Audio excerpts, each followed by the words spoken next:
Ladies and gentlemen, good evening, good evening, good evening. Welcome to Trailblazers Radio. You guys could have been anywhere else, but you guys are right here chilling out with us, and we most definitely appreciate that. So thank you so very much for tuning in.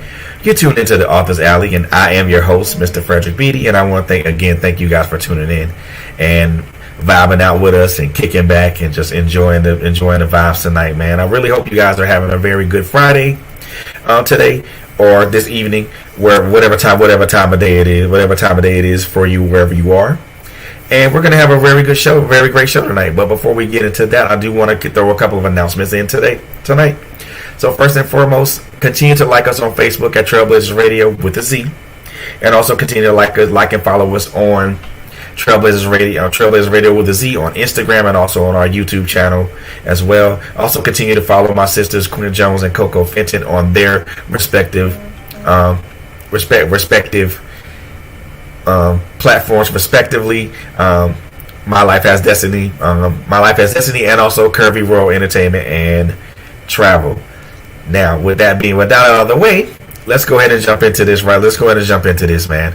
So this young lady that I have, that's to my right or to my left, I don't know which way it is, but she really doesn't need an introduction, but I'm gonna do the best I can to introduce this young lady. I met this young lady I won't say several years ago, but a couple of, maybe 2 or 3 years ago, at an event that we were authors and vendors together, and I simply have to say that I am just simply blown away by this young lady's talent, but also, her determination to be not only to be a great author, but also just to make sure she gets as much as her work out there as possible. I am certainly in awe of this young lady, not only because of her talents, but also just because who she is as a human being, and just me being a first time author, just being able to just catch some knowledge from her and Shantae was just wonderful, and I couldn't ask for a better person to throw knowledge to me, and I've taken that knowledge and I've used it to try to catapult myself to certain heights. But I mean, I'm still trying to catch up to her, but we ain't in competition with each other because it's all we ain't in competition with each other because it's all love with us, man. So, and I most definitely appreciate this young lady, and will always support her, and no matter what she puts out, because everything she puts out is pretty amazing. So, ladies and gentlemen, with no further ado, I want to introduce you guys to my friend, author extraordinaire, Miss She Nell. Hello, thank you so much for those kind words, and thank you for having me. Oh, I really appreciate it. Man, look, it's always love when you connect with folks that are just amazing. So I appreciate you for actually just taking the time out of your Friday evening to just come and talk to us, man. So I appreciate it, and also talk to our audience. So I most definitely appreciate you. Yeah, thank you. You're welcome. So, we've had this discussion a couple times before a while back, but for the new viewers and things of that nature, let everybody. Could you let everybody know how you jumped into this thing called writing and being an author? The writing portion of it came from just loving to read. I had parents that encouraged reading. This was way back in the early 90s, late 80s, when I was, a young child. And I absolutely adored the Sweet Valley Twins series. I've read all the books, but it was a day in which I said to my mom, I don't have anything to read. I had finished the next book, and she was like, "What do you mean you don't have anything to read? You have a whole series of books we've purchased. What's going on?" And I was tired of reading about, little white girls and ponies. Not to say that I didn't appreciate the stories, but I didn't see myself in the books. We lived in a neighborhood. It wasn't a hood, but we didn't have no horses, Right. There were no horses. So I was really fed up, and my mom said, if you're not going to read something, then you should write something. And I started writing from there at an early age, just stories with kids that look like me in them. Right. Yep. That's And what's up, then, man. yeah, yeah, Kids that look like us. So I mean, how? yes. So was this at like at an early age, or was it? Did you just say, you know what, I don't want to read this stuff, so I said, did you want to just say, let me just write stuff about us and then see how relatable it could be? Actually, I was writing for me in the beginning. There were several sheets of notebook paper kind of put together with a little pocket folder thing. I used to tear the folder part off and leave the binding. Oh my So goodness. yeah, I was making my own little books, and they were just for me. When I got to middle school, I got in trouble because I wasn't finishing my work, but I was finishing it. I was just hurrying up and then writing my book or writing my Mm. stories. When I got to high school is when I started sharing it with other people. And that Oh, was okay. like, oh wow, like I had friends that wanted to actually read what I was writing. And that kind of started off my love affair with Wow. being an author and wanting to be an author. Okay, that's what's up. That's what's up. So, from that particular point, did you write into be at? What did you start writing at first? Um, I started writing urban type stuff first. Um, I wrote, I think my first book was like teenage gangsters. Like I was way too deep into Tupac. I was way too deep. I started writing there first, and then I took a break after some time. Like I went to college thinking I'll be a writer, but my parents were very adamant about not being a starving artist. So I went and did the whole get a degree thing, Mm, and as time went on, I just kind of stopped writing for a long time. And I really didn't pick up the pen again until like 2016, 2017. wow. So you took an extended break. Yeah, yeah, I did. I did. I had kids, I got married, got divorced. Like I had the whole life experience thing going for me.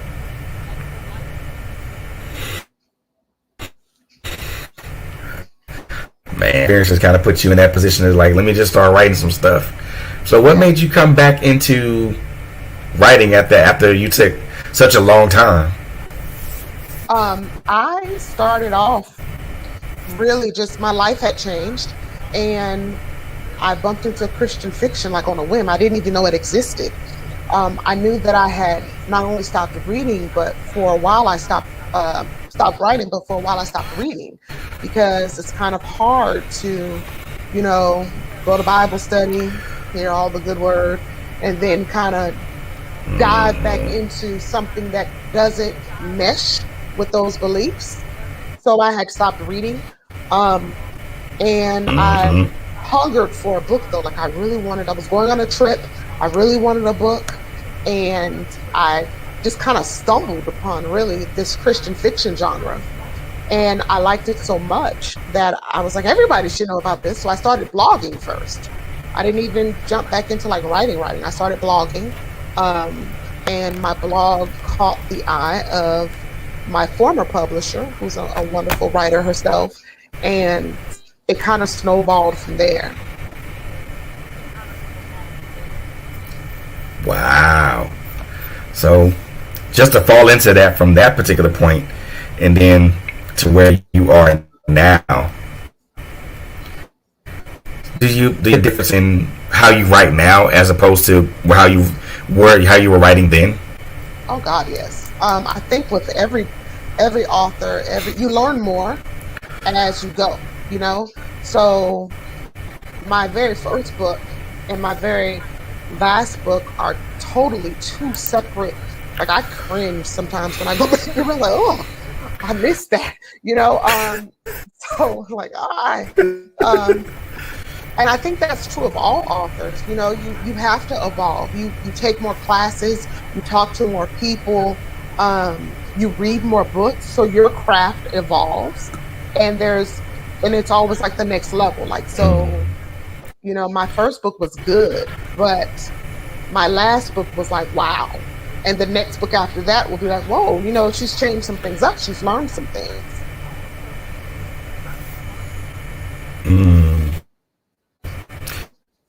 Okay, so man, I like that because and later on we gonna jump into a couple of these releases that you got now, but I guess my question would be, and again we've talked about this, but for our viewers, why Christian fiction? What's the allure? Um, for me, it's a combination of ministry and just loving good writing. I absolutely love the genre because it's true to our mission statement.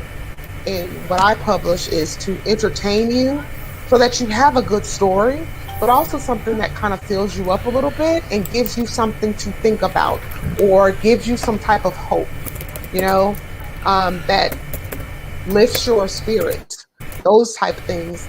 That's what I love about Christian fiction, and that's what I try to pour into what I write.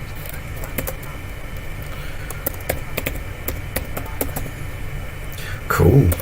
So is this like, now was it just like something that now fell into, or was it just was that the genre that you felt your writing was more geared towards?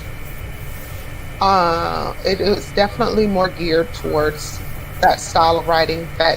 And even within that, there is, because I was just talking to my sister, it's a big pool. You have Christian fiction, Western romance. You have Christian fiction suspense, Christian fiction romance, Christian fiction mystery. Like within the genre, there are so many different facets of writing. And so for me, I'm able to read all of the things, but my writing really gears toward a certain type of Christian fiction. Like my books, the pastor's not sleeping with anybody. Not that that doesn't happen in the real world. Not that it doesn't happen in Christian fiction books, because it does, but that's just not the lane that I drive in, And I've read some excellent Christian fiction books where the pastor slept with somebody, but that's just not my lane that I'm in. Got you. And now I'll say this because I probably said this probably more than one occasion before.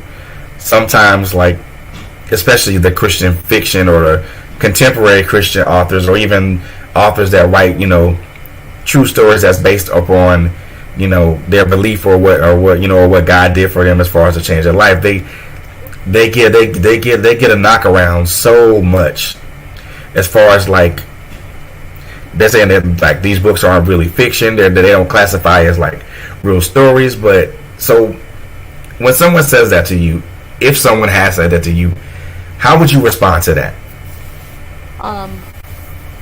Everyone has a story to tell, so it is a real story. I've learned over the course of the last couple of years that everyone is not your audience. And I think that's what has helped me. So I no longer get offended by, oh, well, I don't really like that, or I don't think it's too preachy, or it's okay. Well, you're entitled to what you like to read. Might I recommend some other authors? There are thousands of great authors out there. Each book and each author has their tribe, their people. The ones that want to read their stuff. There are people that don't want to read it. They'll pick it up and this is not for me. And I don't dislike them or hate them or think they're wrong. It's a book. And everybody has their different season in life, So I might not be what you read in your season right now. And that's okay, because I didn't start reading everybody, your season is different. So I might be into Summertime's Coming. I might be into some mysteries, a different genre of book, because I have time to figure out who did it. So I have time to figure out, I can read books 1 through 8 because it's the summer. But during the school year, I can't read books 1 through 8. I kind of need something that's quick and entertaining and that's going to get me in and get me out, So I just think that when it comes to questions like that, not necessarily the person asking the question, but the person answering the question needs to be secure in it's okay if someone doesn't like it, because that just might not be the book for them. And that's Hmm. okay, you know? Hmm. That's, I can most definitely say that that is true in every aspect of the word, because like you mentioned earlier, what you write isn't gonna be for everybody, and everybody's not gonna fall in line and say, well, that's gonna be the book for me. When in actuality, it probably isn't, because, and again, readers are, to me, are, and I'm a reader myself, so I'm extremely picky about what I read or what I pick Mhm. up. If it doesn't involve me or bring pull me in, then I'm not. Then 9 times out of 10, I'm not. I'm just gonna put it down and be like, yeah, I'm not gonna touch that again. So, Yeah. but the And other it's thing that also, I won't say that I've heard, but mhm. I think that I guess that I've heard, like, and it's like, this is something that I just, that kind of just grinded my gears with that Christian fiction books are boring, and I'm like, hold on, they're not. No, you're not. Again, the book that you picked up that was boring is not the book for you. Um, because everyone has a different interest. So Yep. whereas I am not a suspense fan in a book. Like that doesn't get me to turn pages. But that doesn't mean that it's not a good book. It just means that, Hmm. Chanel doesn't want suspense in her pages. If it was a suspenseful movie, I would watch that. But as far as reading suspense, that's just not my cup of tea. Um, but a good romance, it's like, woo, that's me.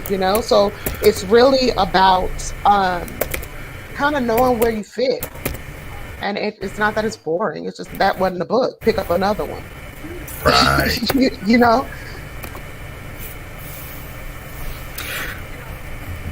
And I mean, I've read Christian fiction books that are to me, that at least to me, they were very enthralling and Mm-hmm. pulled me in from the first page all the way to the last page. So Mm-hmm. so for someone to say that those types of books are boring, I would say to them, like, yeah, I think you might want to think again, or you might have picked up the wrong book. So Yeah. let's try this again. Yeah. Try it again. There are a lot of wonderful Christian fiction So, authors. yeah, I mean, I'm actually talking to one right now, and Oh, also, yay.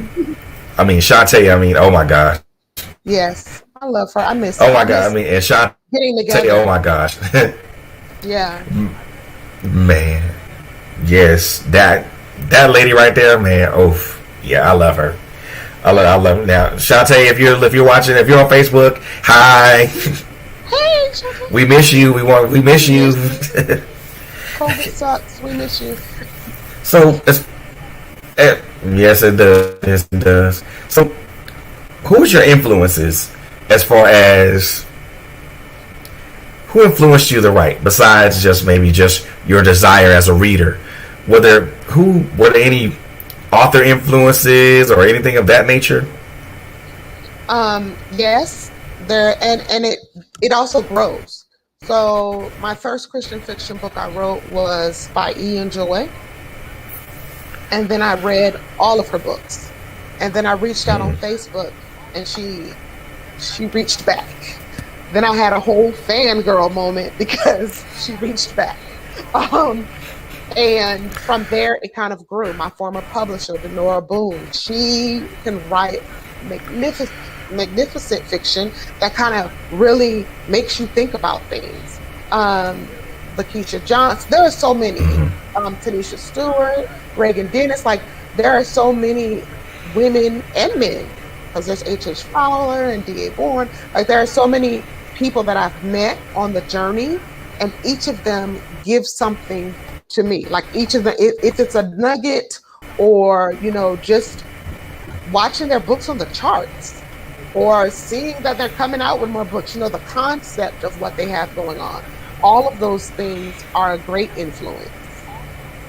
And then on the non-Christian Cool. And side, I started actually reading one of my favorite books is by Zane, which is not she's definitely not a Christian fiction author.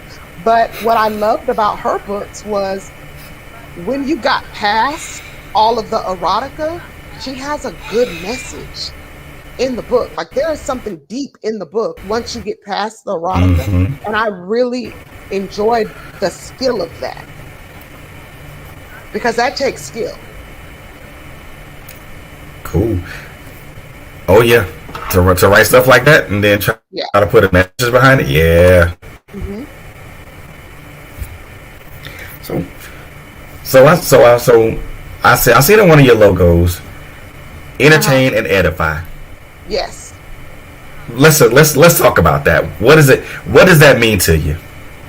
So our mission is to entertain, which means to make you feel love, laughter, joy. You kind of get in the story and you have a good time reading it. But it's also to edify, to build you up, to encourage you, to, show you that you can, to give you strength. So it's twofold. We gotta, and that's the mission, to do both things at the same time. Cool. I mean, that's when I looked at it. I was like, well, that's a unique mission statement. I don't think anybody else would have ever adapted that. Thank you. Yep, definitely to entertain and edify. So you're welcome. So when you do that's your mission statement with everything that you write. When it comes to blogs, or when it comes to Hmm. your several novels now, and you have a lot of them. Now I happen to purchase Good Thing, because that's the one I think Hmm. that we had talked about for a moment, Yes. and I'm gonna say that yeah, that so some of that kind of struck a real strong chord with me. But it's not in a negative way. It's in a positive way, Uh-huh. because the one thing that I like about this is the one thing I like about at least a lot of authors that I come across, Hmm. that they're able to weave certain certain aspects of themselves into what they write, but also throw certain lessons out there so people Hmm. can catch them. And sometimes it's in either an obvious way or a subtle way. Yeah. And I was just and I like and, and for me I like a mix of the obvious and subtle. So Yes. because I first okay, hit me over the head real quick one time, but then leave me in suspense. Hmm.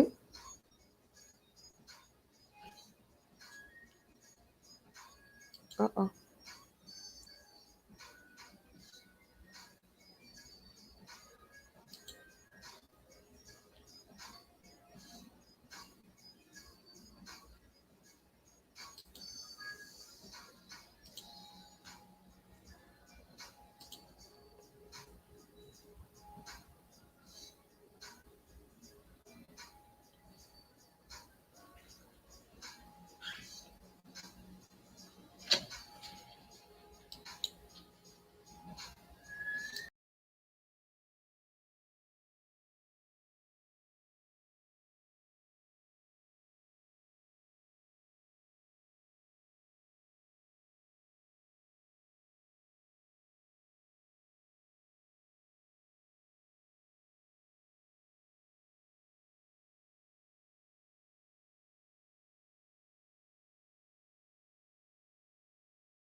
ladies and gentlemen, I apologize so very. I apologize. Um, we were having technical difficulties, so I apologize for that. Gonna see if I can try to get my guest back on. So give me just a second. Hi. Sorry about that. Intermittent No, issues with my laptop. So this is ridiculous. I don't know, ridiculous or whatnot. Oh well, it is what it is at this point. it So is what it is. It happens. Technology. yes, indeed. Where were we? We were talking about. We were talking about the just the genre in itself and the mission Oh, statement of edify right, and right. entertain. Yeah. Okay, gotcha. So I know I'm like I said, I know that a lot of you know I know authors in particular, all authors in particular catch some sort of a rap, some sort of a bad rap as it pertains to what they write and what they don't Uh huh. write. And sometimes it's the genre that they're in that Mm-hmm. makes it even that much more difficult. What so I'll ask this: what differentiates what you write from any and every other writer? In genre or out of genre? Both. So in genre, you're going to get some aspect of love because I love love. I'm a fan of love. So there'll be Right. some type of relationship thing in there. And you're going to get something that is going to hopefully, like you said earlier, have messages that will be blatant, but also have things in it that are kind of creative and, you know, not commonplace, not necessarily the cookie cutter Christian things. For example, in the book that released today, Living a Blessed Lie, one of the characters is complaining to the other character for kind of disappearing all the time and being Houdini. And Oh the man. another character starts off with friends, and her friend hits her and is like, don't go there, um, because she was singing the Houdini song. Well, that's not a Christian song. Like, the mighty clouds of joy does do not sing friends. That is definitely Right. Houdini. And then there are a couple of other references to some things, and I think that is something I try to, interweave in things. The genre itself is separated from more explicit fiction. There is sex because Christians have sex, but it's not erotica, which is, a totally different voice. There's no Right. explicit details of things going on. It's kind of like the black moment. Like we know what happened in the story, but we're not going to give you the play by play type thing. And I think Right. that's what separates just the genre from other fiction because there is violence in it. Like, my God, a good thing had a lot of abuse and violence and stuff in it. Right. I mean, and I think a lot of people look at Christian fiction as this goody two shoes type writing when Yeah. in essence it really isn't. Mm-mm. Because Christians aren't goody two shoes type. In order to be a Christian, you have said that Christ has saved you, and you believe in the Trinity, and you believe that you know He came and He died for your sins. If you were perfect, there would be nothing to die for.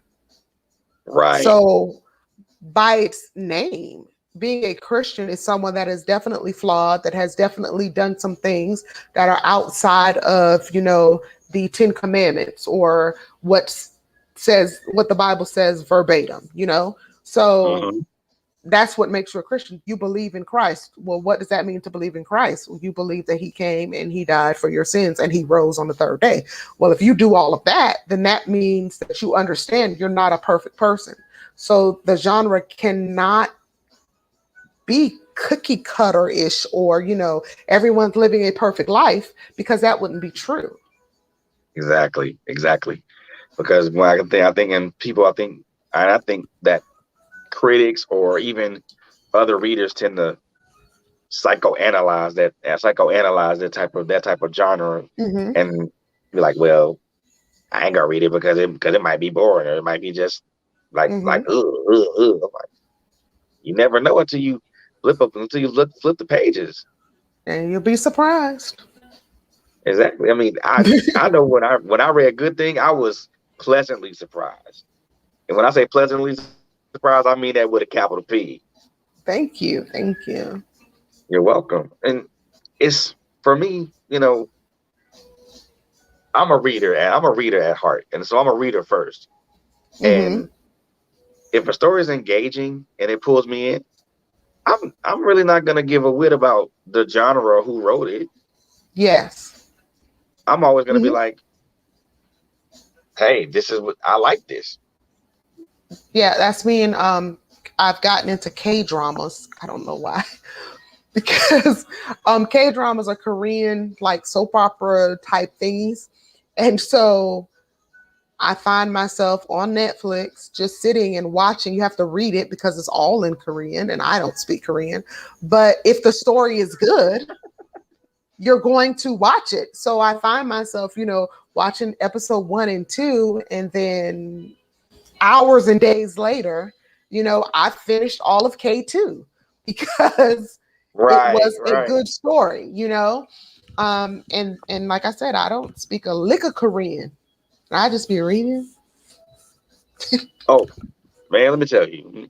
Now, I'm it's funny that you mentioned Korean dramas and stuff like that, because I've actually started watching a lot of the Korean action films and stuff like that. I'm like, wait a minute, this is on a whole different level than what I'm used to watching. Mm-hmm. So yeah, and it's amazing that people can relate certain things, can relate certain aspects of a certain genre to what they write. Now, I mean, now do you write now? I'm We've known each other for a while, but like I said, for Yeah. the viewers that's watching, you know, you've written Good Thing, you've written a couple other things. I mean, Mm-hmm. we're not gonna tell everybody about that just yet, but we'll get into it. So, so like from you, I know for you, you're all over the spectrum. So you Mm-hmm. kind of you hit where you bounce, like you hit wherever. Does that get tiring, or does it get bored? Do you catch boredom from doing that, being all over the spectrum, or and Uh, do you prefer to be in one spot, or do you like being all over the place? I think that in the beginning it was kind of a developing, where am I going to land? Hmm. Um, and as I've developed, I've sort of kind of nestled in two series at the same time of books. I don't know why I did it. I did it to me. Two series at the same time, one being a longer series and one being, short reads. Um, so I'm not really, it's not that I'm all over the place. I'm still in the same vein. Okay. Um, but the characters are changing. So with a series, it could be the same people over and over and over again, or it could be the same setting. So each book leads to the next book in some way, but it's a totally Mhm. different character group. Got it. Got it. I got it. Now, have there been characters that you kind of do any of your characters cross over into any of your other work? Yes. So um Chantel in A Good Thing actually crosses into Ramsay's Bed is Never Cold. Um, and then with the books that are under my label, like I said, they all go together. So the first one is Walking Crooked with Christ. And then from there, you meet Rue, who is the main character of Sitting on the Fence. And then from Sitting on the Fence, you meet Kara, who is the main character of Fighting the Good Fight. So they kind of hop into, you kind of morph into each character. I actually the first time I Mhm. read it and saw it executed very well was with the late Eric Jerome Dickey.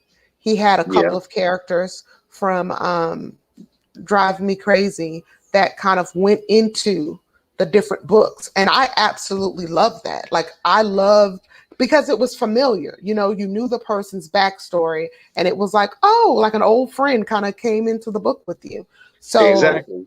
that's what we're doing right now with the next 5 books. Wow. Six, So you five, so six. The next 6 books. Because I'm looking over here because that's where they are. They're all up there. So the next 6 books, that's what we're doing. We're kind of like it's the same group of friends, but different stories. Because everyone got has their you. own story to tell. And then even with the mini series that I'm doing, the shorter books, it's the same main character telling the story, but it's about each it's about 3 different people. So, so speaking of that, what drew you to kind of write the shorter series, the shorter stuff at this point? I was waiting for sitting on the fence to come back because a book is a whole process. So sitting Of on the course. fence was in its process, and I had outlined fighting the good fight. I wrote all my notes down. I think I started like I had a paragraph or two, and then I had this crazy dream. I know it's totally random, but I had this crazy dream, and in the dream, I kind of woke up and was like, "Ooh, they're living a blessed lie." And then I kind of wrote some things down, emailed it to myself, went back to sleep, woke up, and was like, wait a minute, I kind of want to do this. So for me, I found that the shorter book in between bigger books is actually quite fun. And it kind of gets me motivated back into writing. Because you've written a book, you know that, by the time the book hits Amazon, you are really tired of the book. You know, Tired you of looking you at you it. you're tired of looking at it, you're tired of typing, you're tired of saying the characters' names, like you're kind of out of it. So, and it birthing a book is like birthing children. It's a big process. So once that book is through all of its stages and all of its process, it's like, okay, it's time to start the next book. But I kind of want to write just something for fun. So Yep. that's what Living a Blessed Lie became. It became something for fun. Um, Unlike all of my other books, it's not outlined. I didn't have an outline. I just threw on some music and started typing. And I So basically, really enjoyed that, like the free flow of that. that those quick. So now you're into the quick hits now. Yeah, it was, yeah. And I was like, wow, this is cool. I like this. And so far it's done, like today is its debut day. And it's done pretty well. It's done pretty well. I've gotten some feedback. I love when readers jump in your DM or like they message you on Facebook. I absolutely love that because it lets me know that they're reading it. And I've had a couple messages today because the Living a Bust Lie, like it's an hour read, if that. It's short. It's like 60 some pages. And see, and that's the one thing I want to ask you, because people are. I'm gonna say this because I've never been obsessed with how many words or how many Mm-hmm. pages I write. Mm-hmm. I'm just not, because the Mm-hmm. simple fact of the matter is, who cares about how long or how short it is? Mm-hmm. If it's impactful, then it's the right amount of pages. Yeah. And who cares if it's 20,000 words? Mm-hmm. The second book that I wrote was about Jesus 60 some odd pages. Mm-hmm. Yeah, but was it a complete story? Yeah. Um, I'm prepared in the sense that um, I spoke to a writer friend of mine prior to writing it.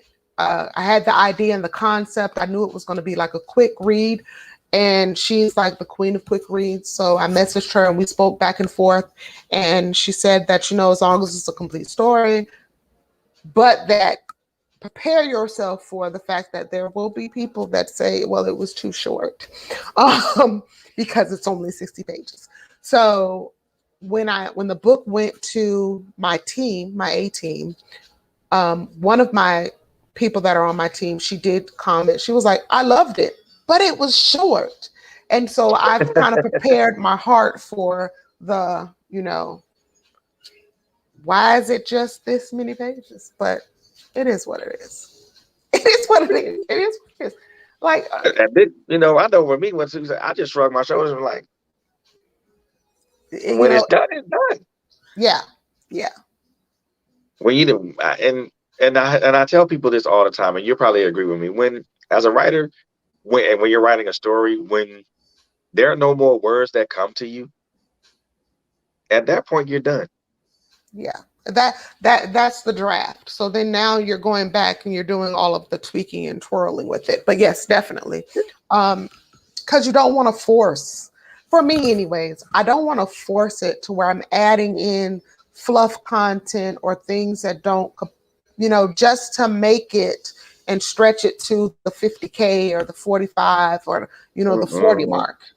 I want it to be of substance. And I don't want it to bleed out. Like I don't want my reader to have to read 4 pages of how she went to the store. If something did not happen at the store that moved the story, if she had a revelation about herself or, she saw a love interest or something that moved the story, then yeah, we could do 4 pages on that. But like her picking out fruit for 4 pages that's not entertaining to me. So I wouldn't want to do that. And plus on top of that, it's not necessarily important context either. Yeah, exactly. And like for me, I prefer to write stories that have that important context to it. Because if I can eliminate fluff that's in a story, then yeah, I'm gonna cut all that away, because sometimes you just want to get to the meat and bones of it, and the fluff is fine. It has to, that fluff, as we're calling it, if it's developing the story, if it's giving the reader insight into the character or explaining backstory, that's different from just, right. She sat at her desk and looked at her pencils. There were red ones and blue ones and yellow. She tapped the desk with the pencil. Like, like, why are we 2,000 words here? Later? She didn't make a decision. Like, wait a minute, why are we here? Hold on. Exactly. So yeah, I like. And that's, as a writer, that's something I can most definitely relate to, because it's, oh my gosh, it's already enough. I won't say it's enough that you're already writing a draft, and you're going to translate this to a final copy. And I think for me, and when I do my final copies, I always think of other things to add into it that make it relevant. Yeah. And for me, I try not to do so much of that, because then you find yourself adding stuff that doesn't make sense, and then you have to read it again. Like, wait a minute, that fits where? Because for me, and you probably agree with me with this. To me, writing a book is almost like putting together a puzzle. Yes. You have the beginning part, where you fill out there. Most people do puzzles. They do the edges first. That's my outline. They set your edges, and then you put everything. Everything else goes in the middle. You fit everything else in the middle. Then at the end, there's a puzzle. Yeah, that's definitely how I do it. For me, my puzzle piece on longer books, especially, is that outline. So I'll have actually, because I'm sitting at the desk. So let me find. If I can find one, you can never find stuff when you need it, right? Okay, so like I go to Michael's and I get the little book, and then in the book, there's like the whole outline of the book. And then from here, I add all of the stuff, So this is the edges. And then I add all the color and the pieces and things like that. Somebody else that does it the same way as I do. Yeah, definitely do the outline. Now, for the shorter book, there wasn't an outline. Like I definitely just jumped into it. Yeah, it was like breathing, like let's just write let's see what happens. But for longer works, I have to have an outline, because it's going to take me longer to put it together. Exactly. Living a Best Life is like 7,000 words. Like that's Oh, literally 2, 3. That's like Saturday writing, Sunday writing, Monday tweaking. Okay, read this and tell me what you think. It's a shorter write versus something that's going to be close to 40. So something that's close to 40 is going to take me, at least a month and a half, maybe 3 to do. And that means I'm going to stop and start and stop and start and stop and start. So I have to have an right. outline so I'll know where I'm going. Exactly.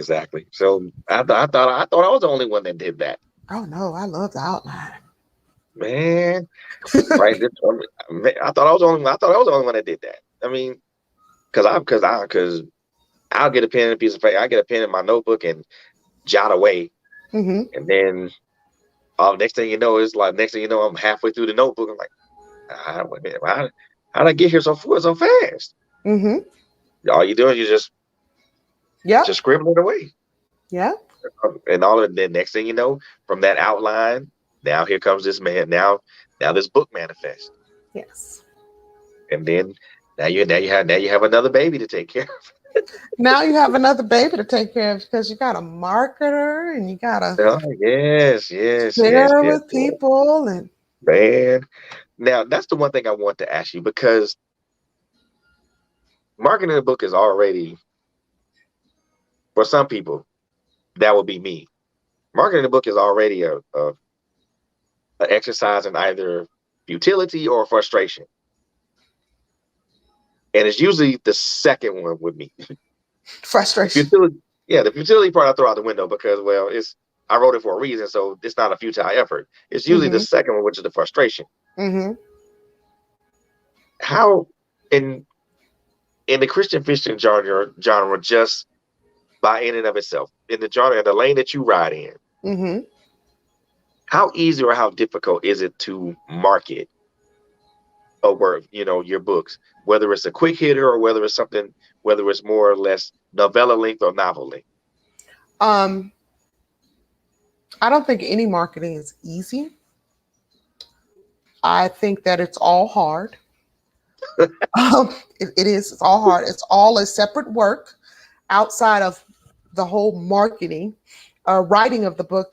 Like marketing is a whole nother child.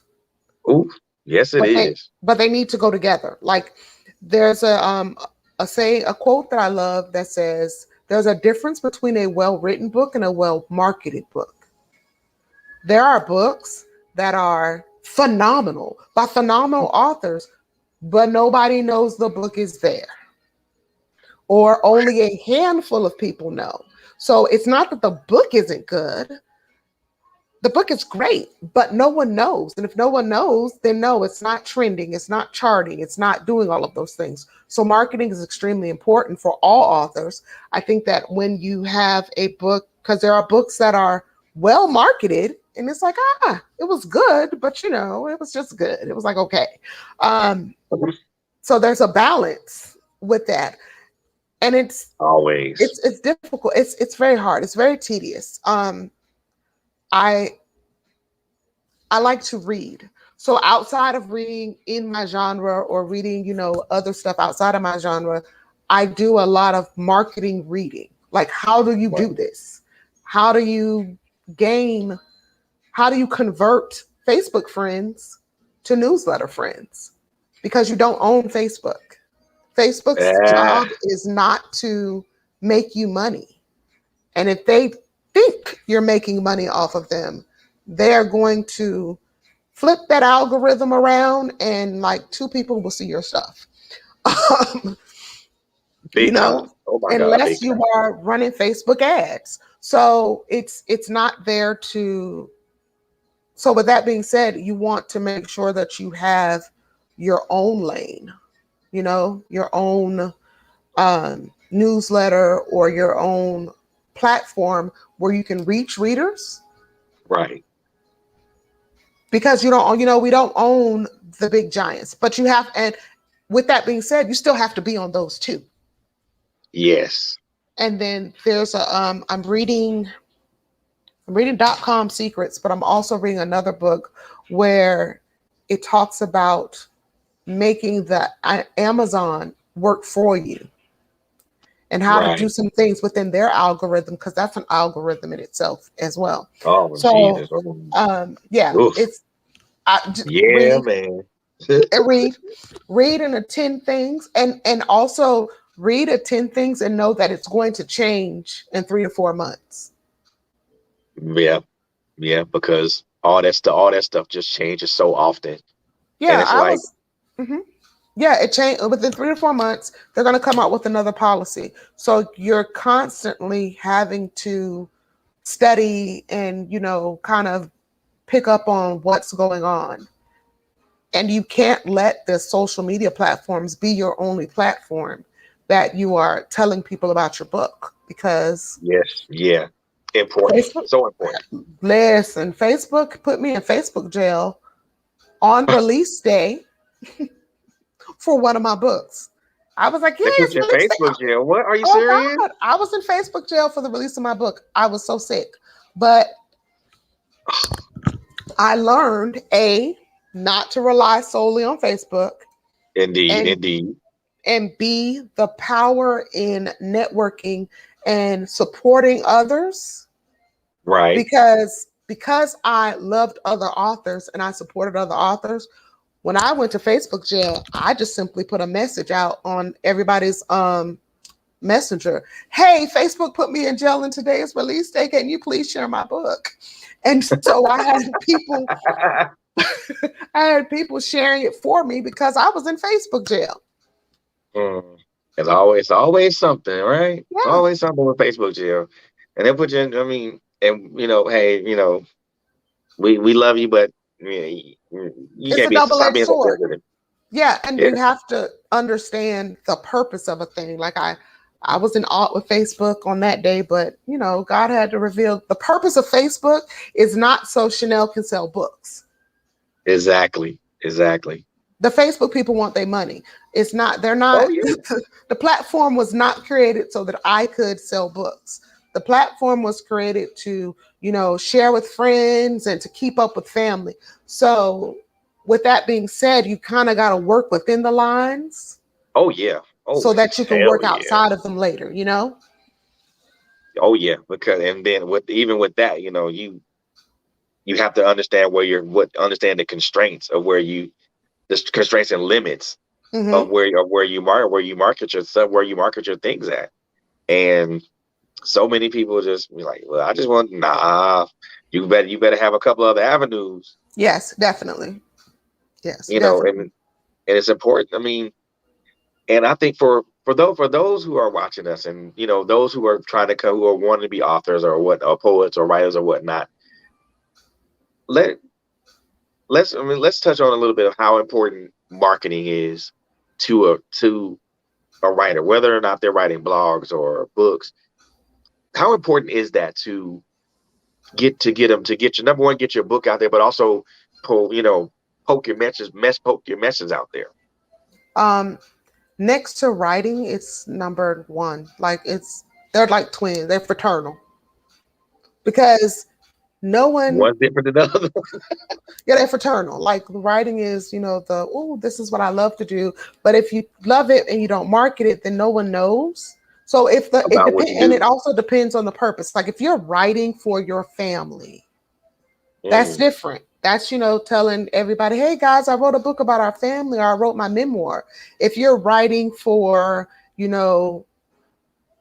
a audience or a group of people, then that's different. And marketing has to be there with it. And you can't wait, especially if you're a new author, you cannot wait till the release day to market the book. yeah, That's like too man. late. You That's really like need to market the book when you decide, okay, this is what I'm going to do, and I'm going to release this book. Even if it takes 2 years to write it, every fifth Facebook post needs to be, I'm still working on that book. This is the cover for the book. Um, yeah, you know, yeah. I I need a name for a character, whatever the case may be, Right, because right. and that's even if it takes 2 years, because you want to build up the audience for it. versus Right. writing the book and then waiting to release day and saying, "Hey guys, I wrote a book." Okay. It takes someone something like, I forgot the statistic, something like close to 200 times to see something before they actually make the purchase. That's why when we watch certain TV shows, you'll see the same car commercial during the course of the show like 3 to 4 times, especially like football games where Of course. we roll Oh tide yeah. over here. So we're big college football fans. So Did you just say roll tide? yes, we roll tide in this So house. I'm gonna step away from the camera real quick. Please tell me you're an Auburn fan. Negative. I'm a Georgia fan. I'm a SEC, but I'm Georgia. It's I'm still okay. stepping away from the camera because we ain't supposed to be talking to each other. We got a couple. We We ain't can supposed to talk be talking now. to each other right now. We can talk now. We can't talk in the fall though. Okay, yeah, because I think we'll be bitter enemies in the fall. So yeah, Yeah. I get you. Because of you, I'm probably gonna catch a text message saying "Roll Tide." I'm like, you know what? I'm gonna say "Go Dogs," and then we gonna be bitter enemies for a while. So Just yeah, a I little mean, bit. I get that part though. I mean, yeah, because I'm a huge college football fan. So been a Georgia fan since forever because that's where I'm from. So Hmm. But yeah, even in that, like when you're watching the game, you're going to see if they're marketing a certain type of car. You're not going to see that commercial one time. nope. You're going to see that commercial or a variation of that commercial several times throughout the whole broadcast because Right, people know that you need to see what marketers know. You need to see it more than once in order for it to resonate in your spirit and make you consider it. The same thing with right. a book. If I decide on release day to say, "Hey, I wrote a book," and then I haven't talked about it prior to, or I stop talking about it before it Mm-hmm. catches momentum, then there go those sales.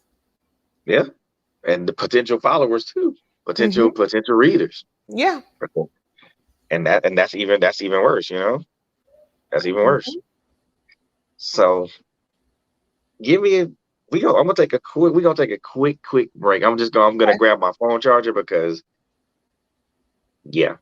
So give me just a quick second, and ladies and gentlemen, I'm gonna take a quick break. I'm gonna grab my phone charger so I can make sure this thing stays charged up. I'm gonna come right back, and then we're gonna continue this conversation. So give me literally 45 seconds. Okay.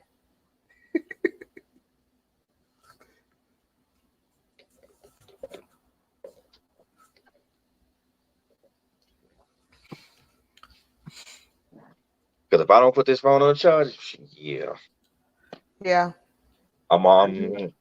already having technical difficulties. I don't need a dead phone to be another one of them.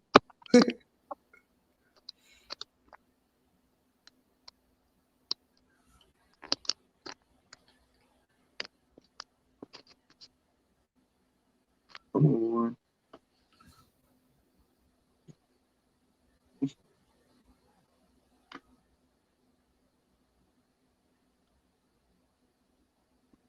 There we go. Yes. There we now we're cooking with oil. Ladies and gentlemen, again, I apologize for the well, I apologize, ladies and gentlemen, but the show must go on. The show must go on. Man, it's gonna have to go on. So now that we kind of let's talk about a little bit about your these all these books that you got out right now. And man, I know the last time we talked about Ramsey's Bed Was Never Cold, Hmm. and now you got like two or three other books out. First of all, I gotta ask you how do you do it? How do you do that? How do you do this? Um, With I mean, how do you just put out book after book and great material after great material? I mean, it's almost like if I'm thinking about it, it's almost like you put out something every couple of months or so. I do, and that goes back to marketing and being Mm, strategic. Amazon gives you about 3 months, like 60 days, 3 months. Mm-hmm. where if they see that something is selling or, doing well, your first book drops or whatever, they'll give you that time frame. Well, right Right. after that time frame, if you drop another book, you double your time. So it's a way to work within Amazon's little system. Mm. My readers are very sweet. I have some of the best readers in the whole wide world, but they will call you out and be like, okay, so when is the next one coming out? Because Ooh. I want to know. I want to know what happens. My A team, my beta team is the same way. Like, oh, I like this. I'm ready for the next one. It's like, okay, well, wait a minute, let me write. Um, Give me a so moment. I'm gonna write it. yeah. So that's part of it. The other half of that though is really managing time. Right. We, my husband used to have a training Mm. program because he's a coach. He had a training program called and it was talking 864. And the premise was there are 846 minutes of the day. How much time have you wasted? Oh So wow.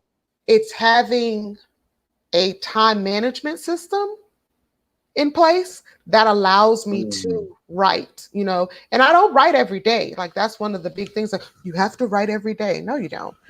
You just have to know how long it takes you to what you can do in a certain amount of time. And then I Gotcha. also have implemented focused time. So I do Pomodoros. It's a method where I'll write for 25 minutes and then I'll take a break. And then I'll write for 25 minutes and I'll take a break. And I'll do a certain set of those. And that has doubled my time as well. Oh, that's that's great right there. That's really great. So, and I mean, you just put out stuff at a prodigious rate, and I'm like, and when I say, because I mean, every time I see a post with you, it's like you have a book, and I'm like, when did this one come out? And first of all, why was I not notified? So they've actually kind of come out farther than what it seems. Walking Mm. Crooked with Christ came out in October of 2020. And then Sitting on the Fence came out in April. And then I wrote the short book that came out this month. There probably won't be anything in June, but July, I'm hoping to do like a double thing. Ah, so you keeping yourself busy. Yes. But So then you so again, you it goes back to time management, like I'm a night writer. So from 8 to 10, in that 2 hour span, I'm writing. see. I see. Well, I'm at my most productive at night too. So, Yeah, I'm up. like, I ain't going to sleep. Especially now it's a long weekend. Oh yeah, Yeah. finna most definitely be creative now. Yes. Because you have the time. Man, I mean, because and I tell folks all the time, like, because there's a couple people that I had that I'm Facebook friends with, and I let them know about. I've told them about you, and and like, wow, she puts stuff out at she putting out stuff like every couple of months. I said, bruh, you don't know the half. There are a lot of books, and then for me also, I've learned that I'm visual in the sense that with goals and stuff, I need to see them. So when you see me kind of look up and go over there, that's because I literally have the next one, two, three, four book covers in the big series. Like they're done.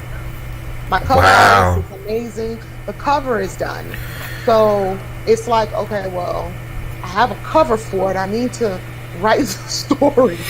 Um, that helps me move. Like I just ordered the covers for the Living a Blessed Life series. I just ordered them. They should be in a couple of days, weeks maybe. And so I'll have all of the covers for the series done. And then just Wow. matching the words with the covers. Oh, so you like to work ahead. Yeah, certain things, like for me, it's a motivator for me. Like seeing the cover helps me kind of visualize and get in that zone. And Gotcha. then also, I've put in the back of the last two books, the next book is coming soon or coming by summer. So that's kind of a promise that I've made, and you don't want to go back on your word. So it's like, okay, sit in the chair and put the words on paper, child. Gave yourself a deadline. Yeah.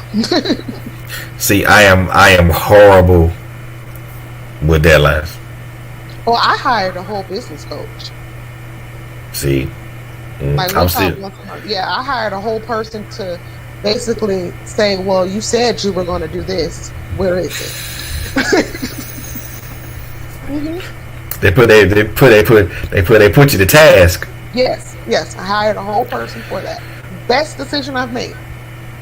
I know. I see. The results speak for themselves. The results speak for themselves. So now this is one question that I kind of loathe to ask authors because you get not because it's a bad question, but it's one that elicits a myriad of responses. Either defensive responses or like, why you ask me that question? Why the hell you ask me that question? Oh.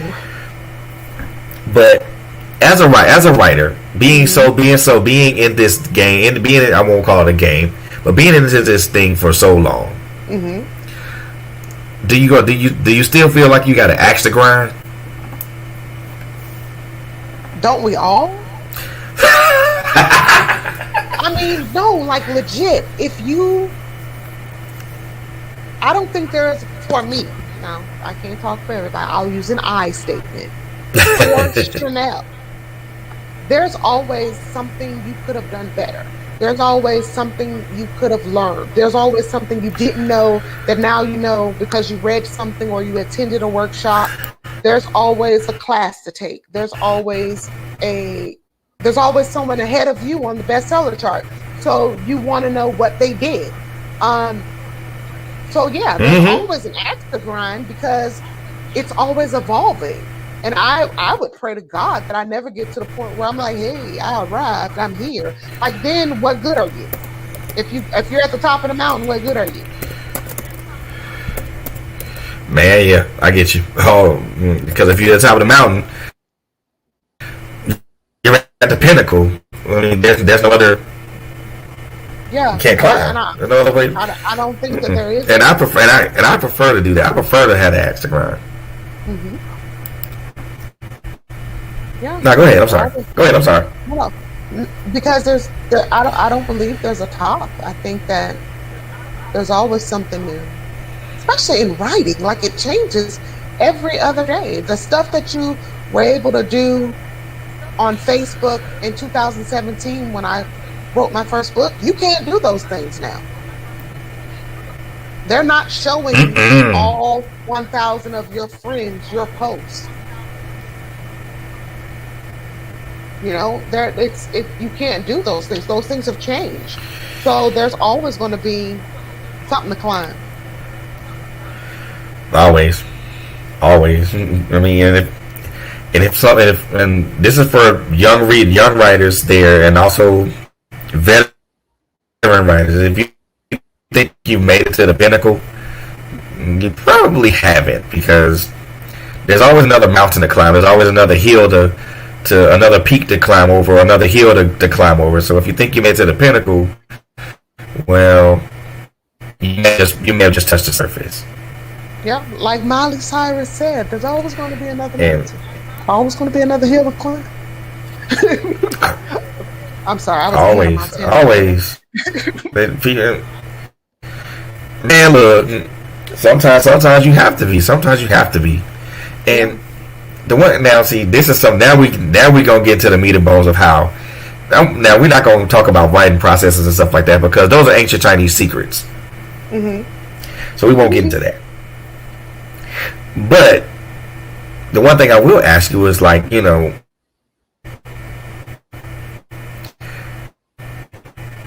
how much of your personal experiences bleed into the pages you write?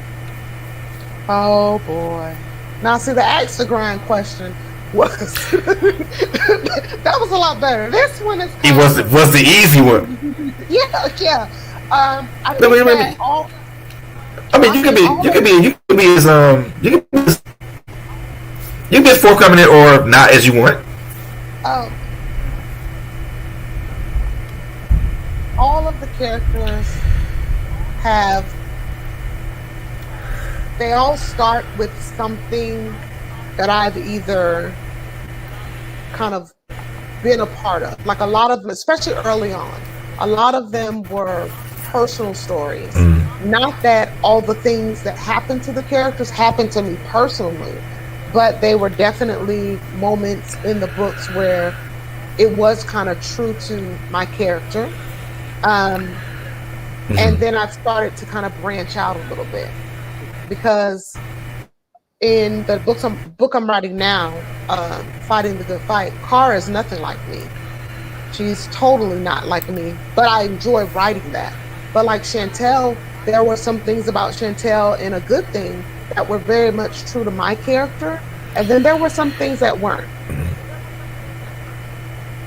So it's kind of a double-edged sword. And then if you know me personally, like you know, because I can.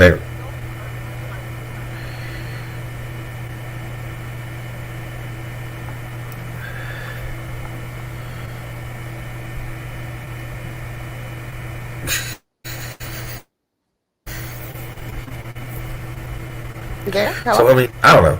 I can say like, yeah, I'm here. I mean, I can say like, yeah, I guess I know of the two books that I wrote, a whole lot of aspects of me just literally just bled on the page, and it kind of put me to that emotional state, and I'm like, yeah, I don't want to write this anymore. I'm emotional and just like in this little weepy moment, I'm like, I don't want to write this anymore. Stop. Had you ever got to that point to where you get to an emotional moment in a story and you're like, I don't want to do this? It wasn't I don't want to do this. It was more of a, I wonder if someone is going to be like, she's talking about herself. Like certain characters, for instance, in Ramsey's Bed is Never Cold, there are a lot of aspects of Ramsey's life that mirrored my own in certain ways. So in writing it, it wasn't I don't want to do it. It was like I hope that nobody's like, I remember, she got this from that, kind of tying me into the situation. So there was, the fear was in that, like, okay, I don't want someone to read the book and be like, all right. Somebody draw inferences. Yeah. Like, man, what if she was the one that did all that? Yeah, some of it I did, dude. Some of it I did. It's fiction. There's a clause in the book that says all characters. This book is a work of fiction. Definitely. Yes. I mean, I know for me, it's so difficult to kind of make certain emotional moments and scenes, and I mean, I'll say this for folks that don't know about what I've written, but then it's not a shame or anything. I know that one of the books that I've written, there was a part that was extremely hard to write, and I had to step away from it for 2 weeks because, every time I'll sit down and write this, it's like, I gotta get away from it because it's not. This ain't. I ain't gonna make it. I ain't gonna make it. Write 2 words, start crying. Write 2 more words. I can't do this. I had to be like, I'm good. I'm done. Let me step away from it. So I guess one of the questions I always try to ask people, authors, and especially with women authors, which characters are easier to write, women or men? For me, women. Yeah. Because I am a woman. And I think that sometimes when I'm writing men, like I have to do a little bit of research because I want it to come through authentic. I don't want it to come through as something that a woman would say a man would say. Sometimes men are men of few words. Like a man is not going to say, I love your yellow dress. It's so beautiful. It sparkles in the sun. Like those are women things. Like those are things that women want to hear versus what a man is actually going to do. And I really want my character to be authentic. So it does take some tweaking and some research into a man's mind so that it's authentic, because that's the goal. You know, you want it to be as real as possible, even though it is fiction. Right. Because, I mean, I know, because like you said, it's between women saying that you, because me being a man, I'd be like, oh, that dress looks nice on you. And that's it. Yeah. As opposed to a woman saying, like, well, that's a woman saying something completely different and totally descriptive. Like, hold on a minute. Is that a translation saying your dress looks nice? Yeah, because it's not for a woman. It's going to be, I know for me, you know, a certain color. It's not going to be, oh, right. That's purple. It's going to be, you know, that's midnight blue. That's violet. You know, we know our colors. Where a dude is like, hey, that's cute. That's blue. That's cute. Or not cute. That's nice. Because my husband says men don't say cute. So, you know, that's blue, that's nice. Where a woman will be like, ooh, that turquoise it's popping on you, sister, you know? So definitely getting that voice for authentic purposes. Because I know for me, it was difficult to write a female character. Especially a very strong female character, but because for me, I had no references, so I was pretty much on the fly with this, and I'm like, how do I do this and make it authentic without making her sound like me? Yeah. So I just, you know, it was really difficult for me to write a female character because I'm like, I'm confused. I don't know how women think. I don't know how they. I know that women are much more emotional and much more in tune emotionally than men are. The thing for me is I was trying to figure out how would they react in certain situations, or how would they respond in certain situations. Would it be the same situation? Would it be the same response as me? Yeah, that's where the research comes in. You know, that's where I'll tap into for in my case for male characters. You know, that's when I call the husband or ask some frat brothers or something like, hey, you know, if this, you know, what would you say? Type situation. So that it is authentic, and that's where the research in the book comes, because you need to know your characters and their ins and outs, how they think versus how you think.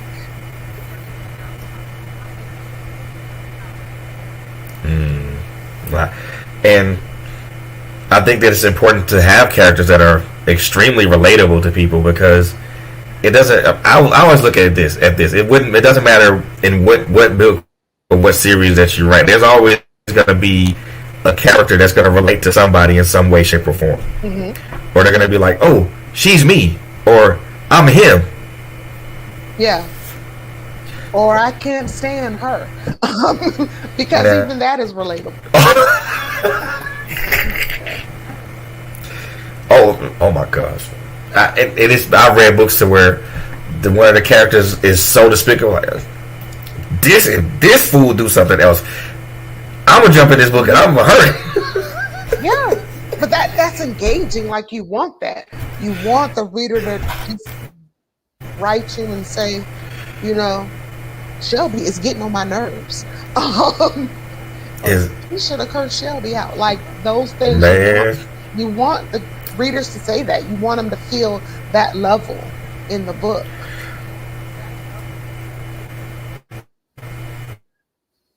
Right. I like that's why I said that's the one thing with good thing that really a lot of those points resonated with me. In regards to that, and it made me look at certain things of even my own relationship differently. Yeah. Like, wait a minute. Am I really that person? Hold on. Let me psychoanalyze myself real quick. Definitely.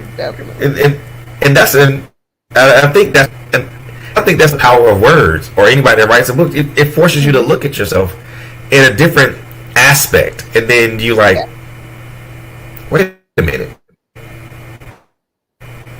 definitely. am I really a real mean, arrogant individual? Hold on, let me change my ways real quick. Yeah, let me work on that. How exactly? I mean, now the two works that you got out right now. You know, Uh-huh. you mentioned one of them. So you mentioned that the response has been really, really good. Yes. You know, with it being a quick hitter, you know, hasn't now have you now with the response being good, but have you also gotten those mixed responses as well? Um, yes and no. With my, I call them the A team. They're my beta readers. There was some mixed response in the length of the book, because it's a quick book. So it's like, oh, it's over. Like what in the world? Well, wait a minute. But outside of that, not yet. I'm prepared as you could be. I guess in that everyone is not going to like it. So I'm kind of, it's your baby, and Right. no one wants to be told their baby's ugly. Well, sometimes your baby's not really cute. So it's that same kind of It's vein. Like I don't want to hear that it's not the best thing and you absolutely love it, but I know that it's not for everybody. Someone is indefinitely going to say, hey, I didn't like this about it, and I'm okay with it. I've gotten to the point where I'm okay, because I take the criticism and I'm like, okay, well, what is it that you didn't like, and was that something that I could have changed or should have changed, or is that just meaning that this wasn't the book for you? Because I think that you can't say, if someone says, oh, well, I didn't like this book because X, Y, and Z, your first response as an author can't be, oh, well, they're not my audience. That might be the case, but what is X, Y, and Z? Is there something you can develop or learn from X, Y, and Z? right. So like I said, I don't even Right. think it has any reviews yet, because it just got out like today. But Really. as I check real quick, but it not yet. It wouldn't surprise me if it happened, only because it does. And it happens to everybody. That's what I had to learn too. That it's not just, it's not woe is me. Like everyone has a balance of very Right. good reviews and reviews that aren't so great.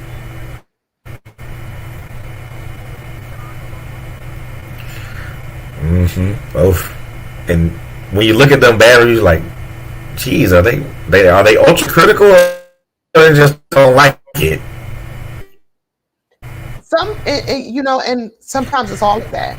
Some are also critical. Some just didn't really like it. It wasn't their cup of tea. Some are haters and they just want to give you bad reviews so that you won't have 5 stars next to your name. It's a mixed bag of things. So you have to really, I find, be very grounded, because it's a business. It's like a whole business. Even in Christian fiction, Of it's course. a business. Of course. So as you kind of keep rolling forward in this thing, and as you continue to put out short, quick hitters, and also much longer pieces of work, how do you view your writing career right now? Do you look? I mean, do you look at it as a marathon, or do you look at it as one of those 100-yard dashes? Oh God, no! It's definitely a marathon. Um, it takes time. Like even with books that are like super pop, like what's the boy name? Harry Potter. Like Harry Potter wasn't J.K. Rowling's first book. Yeah. He had wrote things before that. That was the one that just took off. She's also written things after it that haven't done as well as Harry Potter has done. So it's definitely a long game. And I think that that's the misnomer. I had someone, they were asking me questions and they were in my messenger and they were kind of disappointed that they couldn't make $1 million US dollars like right away off of one book. And I'm like, it can be done. It's been done. However, it's a long game. You know, that's like a winning lottery ticket. It is definitely a long game. So for me, I view the writing career as something that's, you know, kind of long term. I've been writing since 2017. This year is the first true year where my earnings can fund a good portion of the production of a book. Not all of it. And I'm not balling outrageous, but it can fund a good portion of the book. Definitely not balling yet, but you know, so right. It's definitely a long game. Right. And I look at it like that as well, because I mean, I liken this to football. You know, you want to get down the field, you know, as quick as possible, but at the same time, you want to make sure that you call the right plays,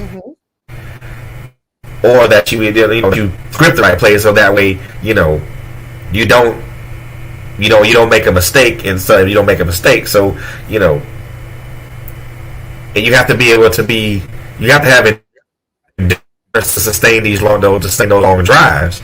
You know, you start off at the 1 yard line, you got 99 yards to go down the field.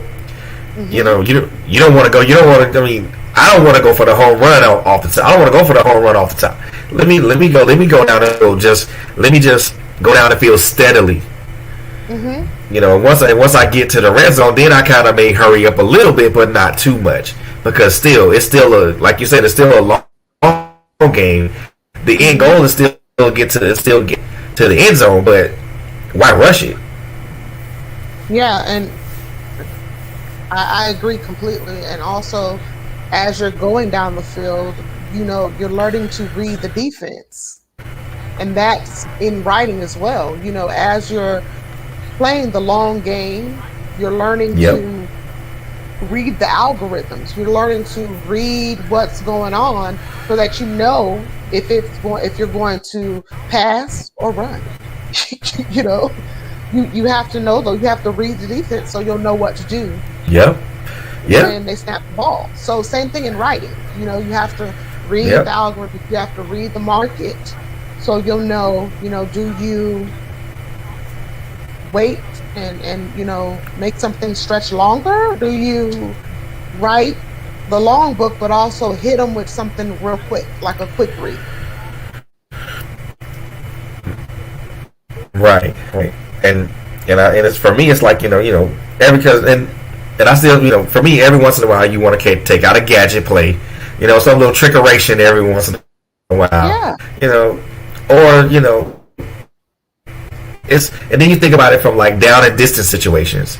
You know, I compare that to what you just mentioned. Do you go for the first down by writing this long book, or do you kind of play it safe and get and maybe gain a few yards here, and then kind of let it play out in the second and third down with the quick hitters? And then, you know, then you get to fourth down, and you're like, well, do I punt or do I do something different? Now, I don't know about nobody else, but if I'm on the goal line and it's fourth and goal, I'm going for it. Definitely. And again, that's like reading the market, you know, looking and seeing what's going on, what's trending. Yeah, I mean, and just from what you release, I mean, you have a good eye for the market, you know, and I think that, you know, your sense of timing has always been impeccable, because it's just, you release like this, you release it right at the right time for and it's always your readers will never want to not lack something good to read. Yeah, and that's why they kind of come out like a little close. Also, though, I think I have, because I'm always on the list. Like I'm always looking, not necessarily for just where did I fall on the list, but what else is on the list.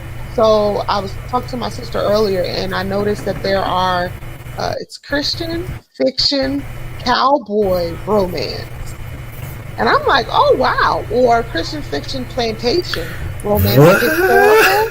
Yeah, and I'm like, oh wow, that's cool. And I'm noticing that different authors are writing it.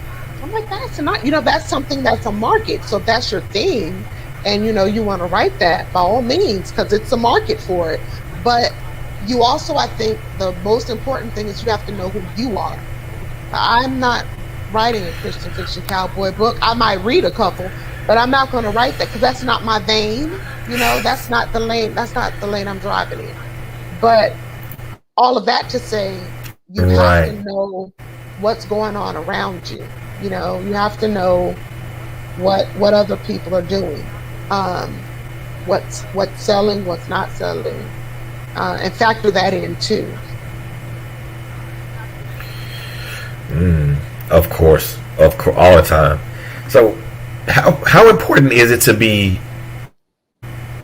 Now, I'm not talking about Christian fiction. I'm talking about the literary game as a whole. How important is it to be adaptable? You better adapt. It depends on what your purpose is. So if your purpose is to, write a book or two because you've always wanted to write a book, then you don't necessarily have to be that adaptable.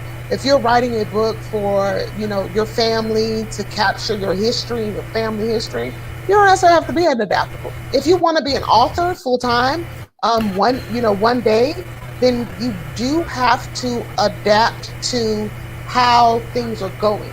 As far as like market wise, we talked a lot about social media. Like you have to adapt to that.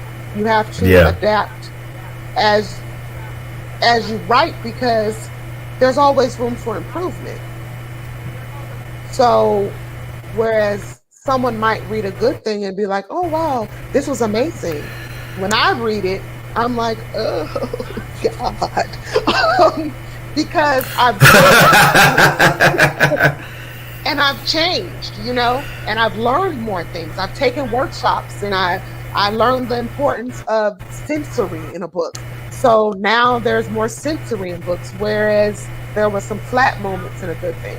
So you have to, if it's something you want to do and have a career at, you definitely need to be in the ebb and flow and the change.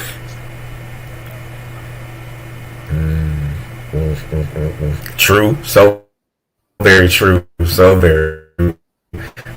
Adaptability, especially if you want to, again, if you're going to play this for the long game, yeah, you're going to have to adapt.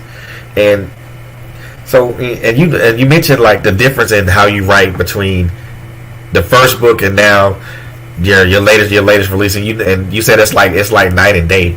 You mentioned like taking workshops and courses.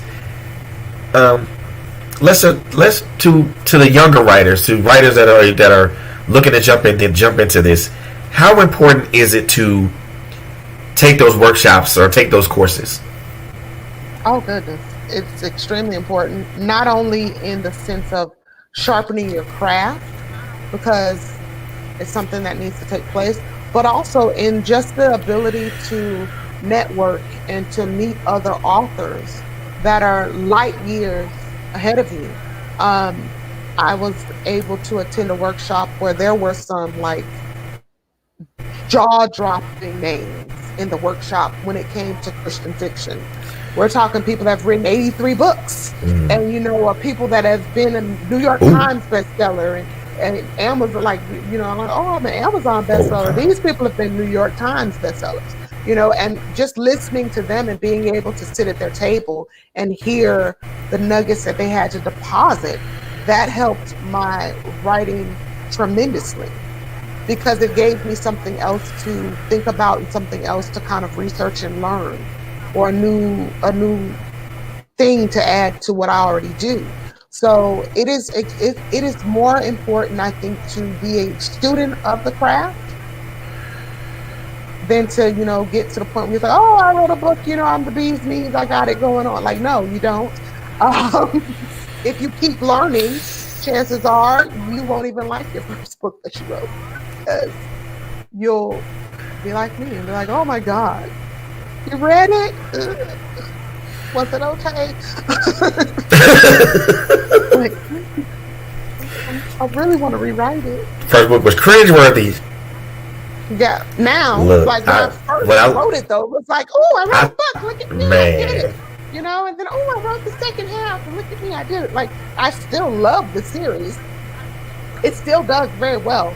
I do still, though, at the same time, want to go back into the book and kind of change some things and add some things and stuff. So that'll be coming down the pipe later, though. About 2 years. Right. I know what my first book, I was like, oh, this is so wonderful. I got it. I've done it. I've arrived. Then I always want to, from now to then, from then to now, I look at the first book like, oh, really? Yeah. Did anybody read this? And why did they give it 5 stars? Oh my God. No, I was grateful. Thank you for the stars. But yeah, I really want to go back into it and change some stuff. I really want to go back into it. You know what? I guess that's why. I like being an independent author. I guess in some ways, in some way, shape, or form. If I don't like it, I can go back and change it. Yes, there is more control. You have more control over everything from pricing to marketing. Like, it's a lot to do, but it's still, I like it. I like having the ability to affect the product all the way through. Now would you prefer doing it? Yes. Now I know you were the publisher, and that's who you wrote. That's who you wrote with. Would you prefer doing it as an independent author, or would you prefer to still stay with a publisher? I would prefer being independent. Definitely independent. I think because when you're independent, I hope your publisher didn't hear that.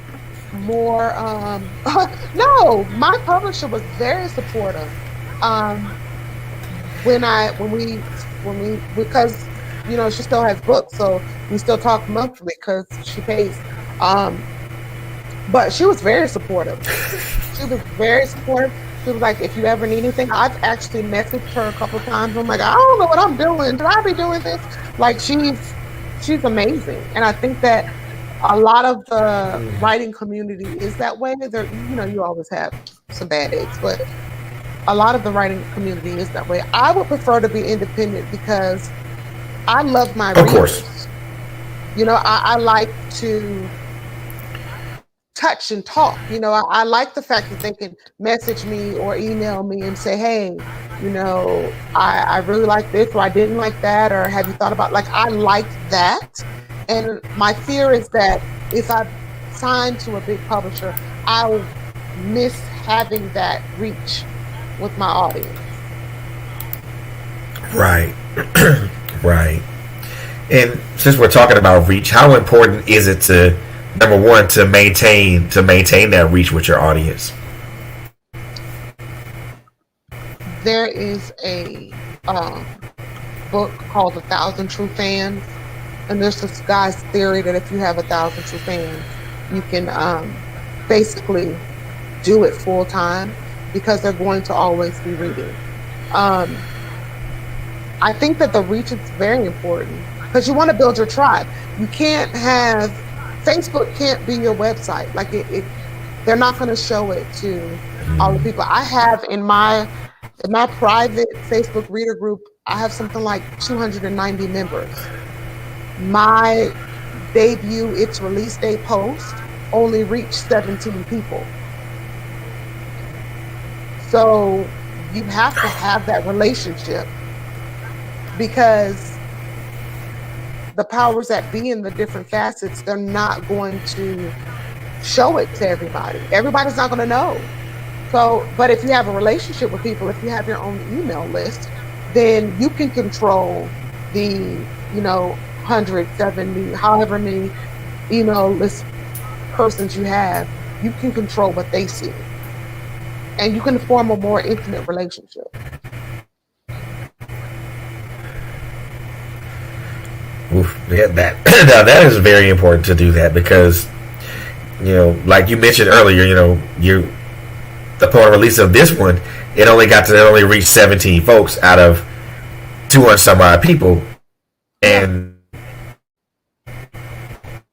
to me, I find number one, I find it amazing, but also I find it kind of sort of disheartening because there's other people that missed the debut of a good read, and now they may catch on back end, which isn't necessarily bad, but I think as a writer myself, I mean, if I'm debuting something, I want to try to reach as many people as I can from the start instead of kind of catching the momentum or riding the wave on the back end. Again, not that that's a bad thing, but I just prefer, the start. Yeah, and that's why it's important to diversify. So, Facebook only showed 17 people its release day, but I sent out an email to my newsletter list. I put it on my website, so it's it clicks on your Amazon page. So it's on your Amazon page, but if people follow you, they get an email. So there are ways to kind of work around just the social media platforms, and that's important. That's where that reach comes in.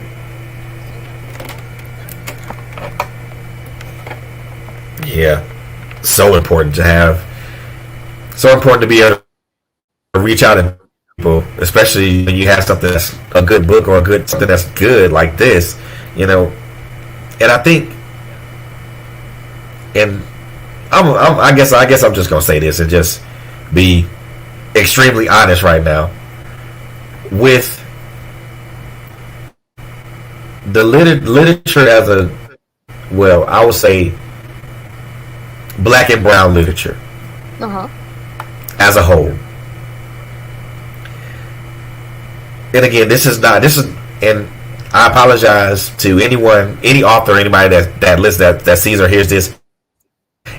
What I'm saying is not, I'm not trying to anybody down or anything of that nature. And what I'm saying is not, how can I say this? It's an opinion, but it's indicative of what I feel and what I see, not indicative of black and brown literature as a whole. I see a lot of the gangsterisms and those type things, and again, this is not to knock anybody, because if that's their lane, that's their lane. That's what sells for you. So I'm not gonna knock you on that. But at the same time, you see all that, so you see all of that so much, and then you miss these diamonds in the rough, like books that you write, books that Shantae writes, books that other authors that I've grown so fond of following, like Gerald Anderson, and who else?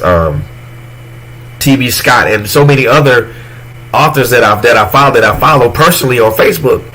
A lot of these cats have hidden gems, but the black and brown literature, John, is so saturated with everything else. You miss those diamonds in the rough, and you can't necessarily find those diamonds in the rough because now you're oversaturated with all this other stuff. And I'm like,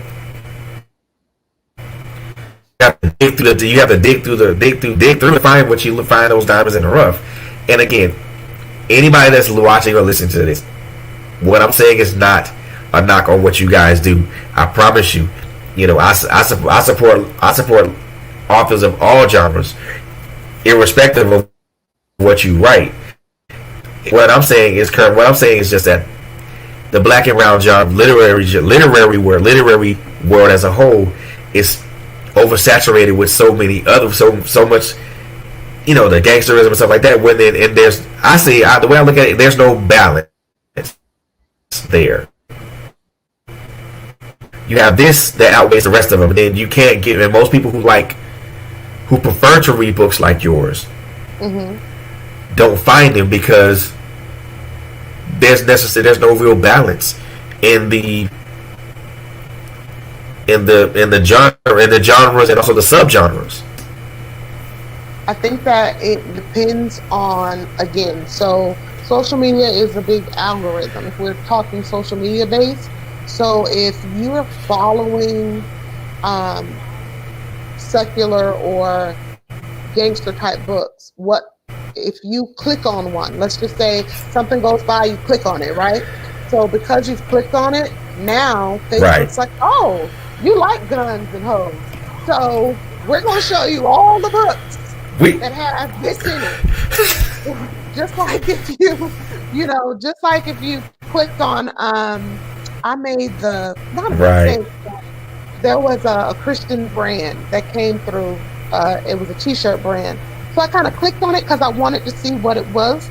And 2 weeks later, all I get are these t-shirts in the same vein, because Facebook is a marketing genius and they pixel your phone. So they follow your search habits, and that's how they know what to show you. So whereas it's it's probably not as imbalanced as it seems. It's kind of what sells. Like, there's gospel music, but then there's also secular music, or like Drake and them. So if everyone is buying that or listening to Drake and them, then you're going to hear more of that because that's what's selling. And I mean, until you get to the level of Beyonce, where you can drop an album at midnight and everybody buy it.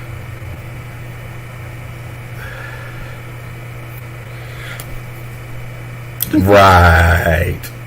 That's like a whole nother level. Right. But I think in her case, she has so many fans. Like, she has the Beehive. So she can drop an album at midnight and just tell the people on her marketing list, like the people that know her fans. And her fans are going to buy it. And then because everybody's buying it, now the people that don't necessarily rock with her like that, they're going to hear about it because her fans have already came in and broke down the internet trying to get the album.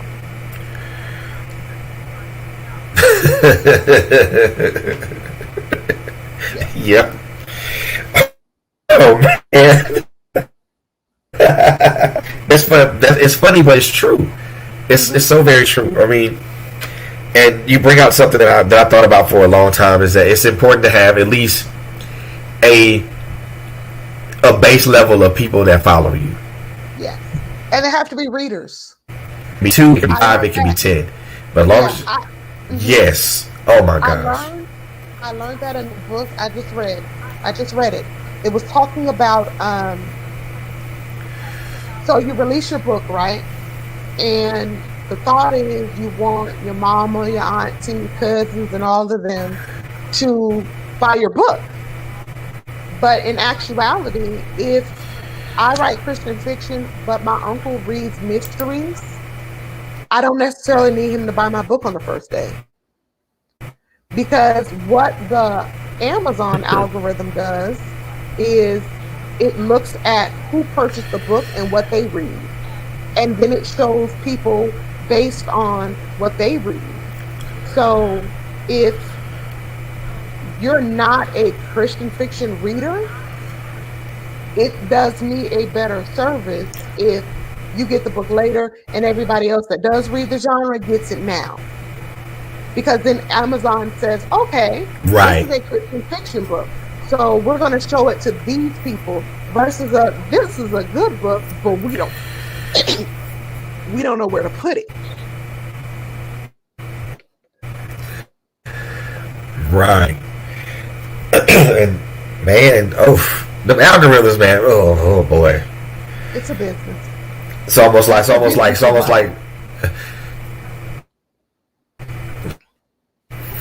But So for me, it's like engaging in a fight with Mike Tyson, knowing good and damn well I ain't finna win. Yeah, well, somebody beat Mike once, right? Like, you have to know.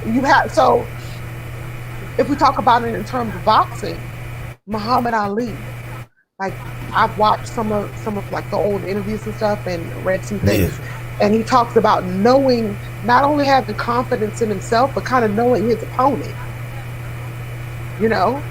So Muhammad Ali will talk you out of the fight before you even step in the ring. Like, you step in the ring feeling like, oh God, I could fight, but I don't know if I could beat Muhammad Ali. And so it's the same thing with like working within the business of publishing and being a writer that wants to make some money. You have to know your opponent. So you have to know all of the ins and outs and algorithms and stuff like that. And also know that they'll change. Like, literally, next month.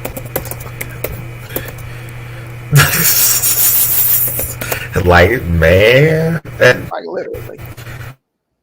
And even when I look at the stats, when I look at stats in my book, I'm like, well, you know what? I mean, for me, at least for me, well, I'll ask you this. Mm-hmm. How am I gonna? I'm thinking about how I want to ask this to you. What's more important as a writer, for you as a writer right now, as you're writing all these books and things, influence or impact? Impact. Definitely impact. Because why? The lists are nice. It's nice to hit a list. But if you hit the list and no one's life was made better or worse by what you read, what you wrote, then for me, I don't think that there'll be longevity there. Because you're just hitting a list, like you just put out something. You wrote, if dogs are selling and you write the dog right so that you can hit a list, then yeah, you hit the list, but do people treat dogs better? Did the person learn anything about the dog? Those type things. So I'm more of an impact person. I would prefer the impact. I would prefer one person read the book and say, She Nell, I read the book, and it made me think about some things, and I was entertained, but it also filled my spirit. Than to have 1,000 people read the book and be like, oh yeah, I read the book, it was good.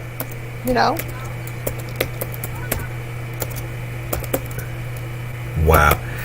I like that. I like that because you have to be able to touch somebody before you're able to influence them. Some people are like, well, I'd rather influence them than impact them. Well, that's backwards. You're going about it the wrong way. When you impact somebody, you're actually influencing them as well. Mm-hmm. But y'all didn't hear me say that. That's just a small nugget I'm gonna drop on y'all. Take the nuggets.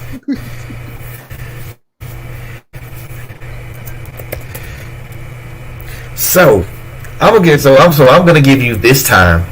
Well, first of all, I enjoyed this. I really have, with the technical difficulties and everything. So, but I'm gonna give you this time.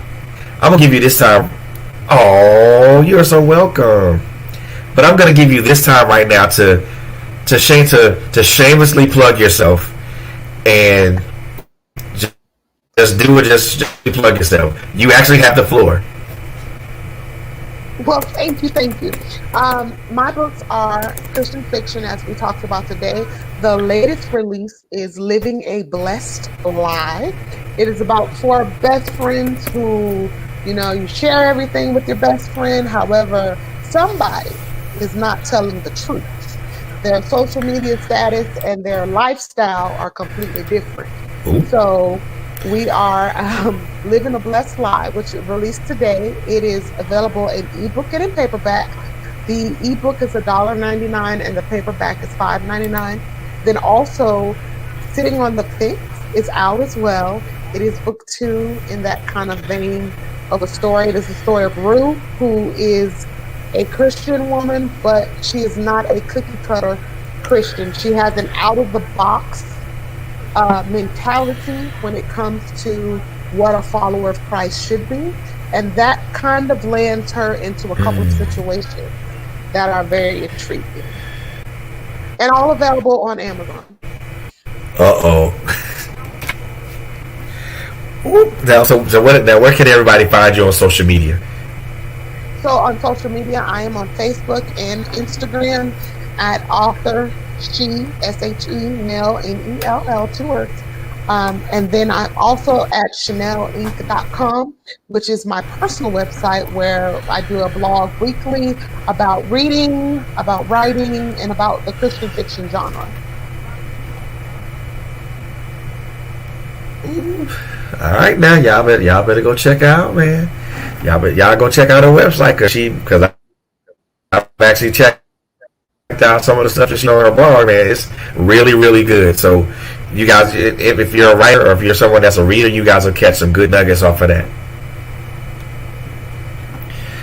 And I have no issue with giving shameless plugs to people that I support. So yeah, so I'm good for that every once in a while.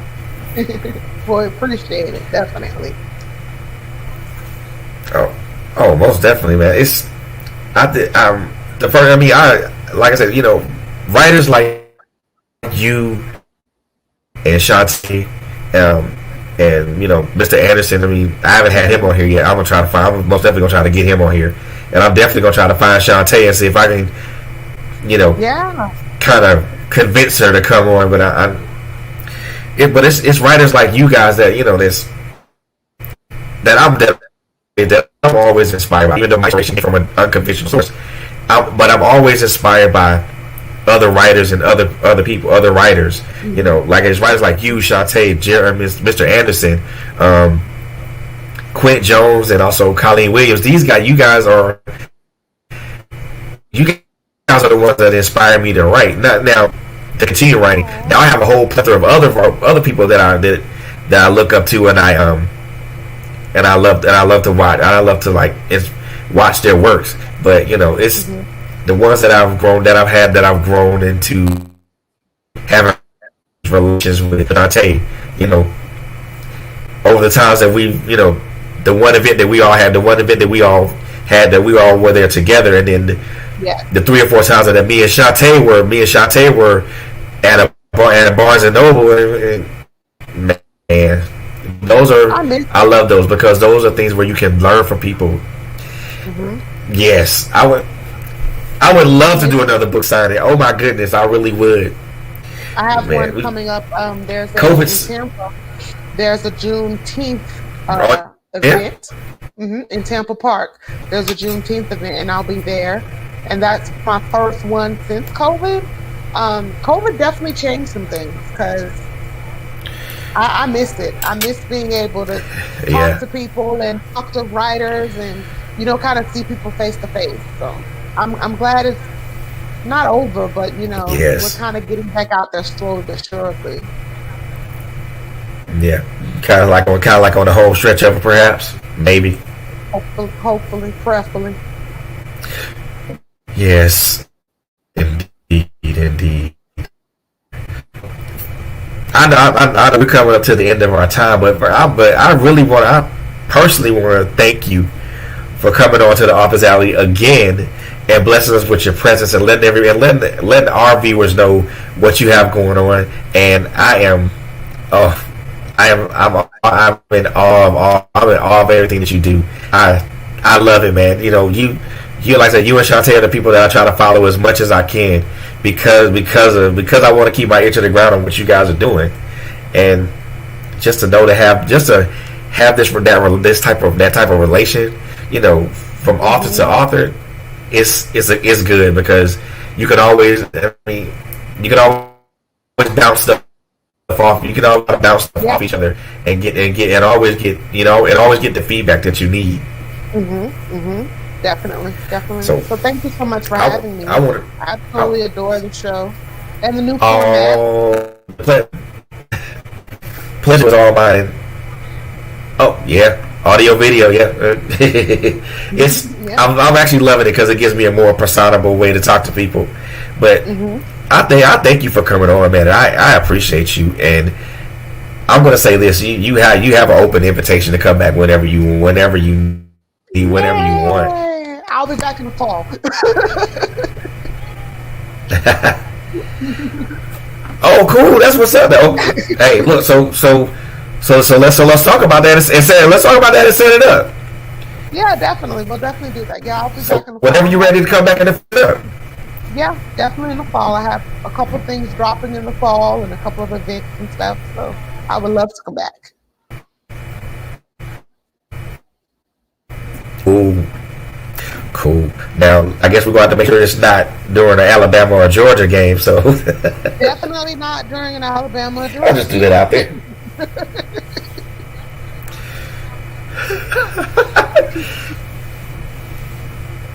I'll make sure I look at the calendar and look at the schedule to make sure that we're not bitter in this week. Yes, please. Please. But You know, ladies and you gentlemen, got- boys and girls, I want to introduce to some and when our first game is in Georgia, at Georgia. I believe we're playing Miami at Georgia. And then Georgia's playing somewhere else. Because, Roll Tide.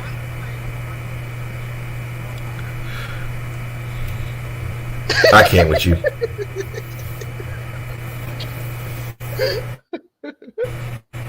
I'm going to stop because I want to come back. I can't. You coming back whether it's Roll Tide and Go Dogs or not.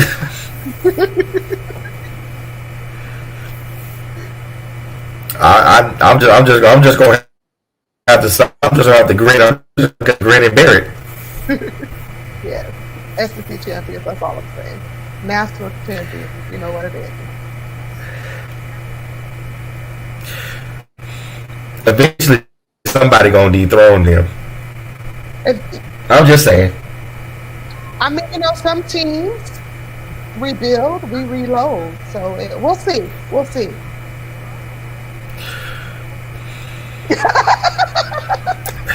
I can't. It's all fun. It's all love. I can't. I know. I'm just shaking my head though. I can't.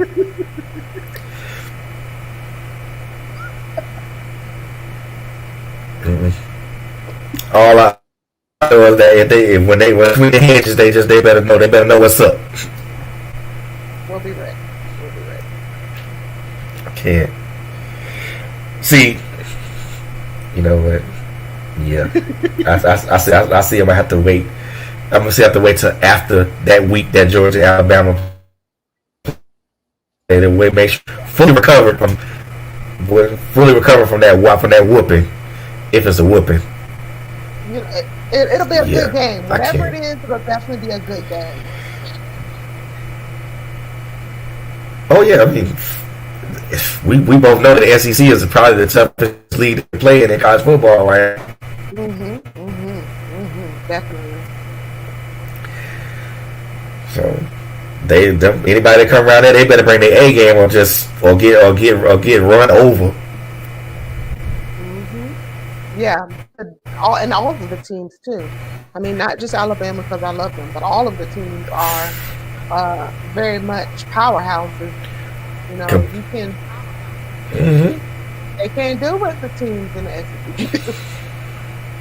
They're all powerhouses. Exactly. But so yeah, just whenever you got a date in the fall, let's do it. Just make sure it's either before a Georgia and Alabama matchup, or at least a couple weeks after, so that way I can recover. Okay, definitely.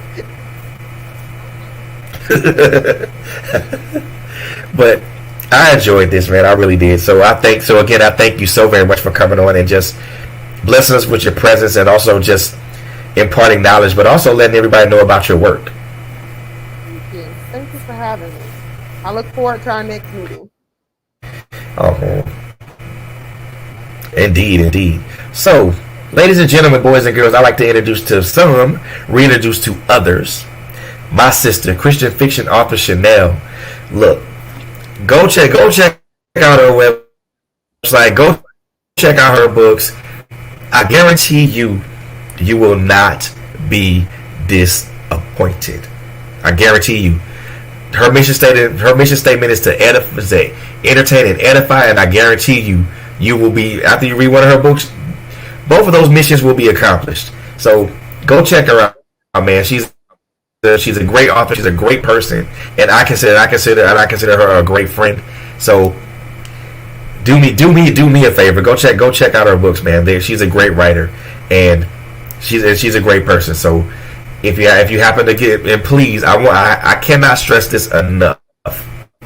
Not only for her as an author, but also for all authors that not only come to this platform, but also all authors around the globe, whatever genre you are.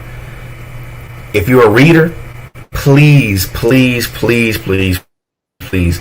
I beg you, leave a review, whether positive or negative. Reviews help us as writers to improve. Reviews help us as writers to not only, number one, improve, but also to help bring you guys, the readers, much better content, more intense content, more involved content. So please, if you pick up a book from either She Nell or whomever, please just do me that favor. Leave a review for this. Leave a review for the author. It helps them out so immensely. And if they're having a bad day, they may check their Amazon page and they see that 5-star review. That might be the thing that makes their day. So please, if you purchase a book from them, be kind and leave a review. It helps them out so immensely. And you never a positive or negative review can have on them as a writer. So, with that being said, and I think I've spoken too much right now, but that's gonna conclude our episode of the Author's Alley right here on Trailblazers Radio. Continue to support us in continue YouTube at Trailblazers with a Z Radio. Continue to support us here on our Facebook page at Trailblazers Radio. Also keep your ear to the ground with us. We got some great content coming for you. We also have some great guests coming to you with My Life as Destiny podcast, and also here on the Author's Alley. And also, this is a shameless plug for me.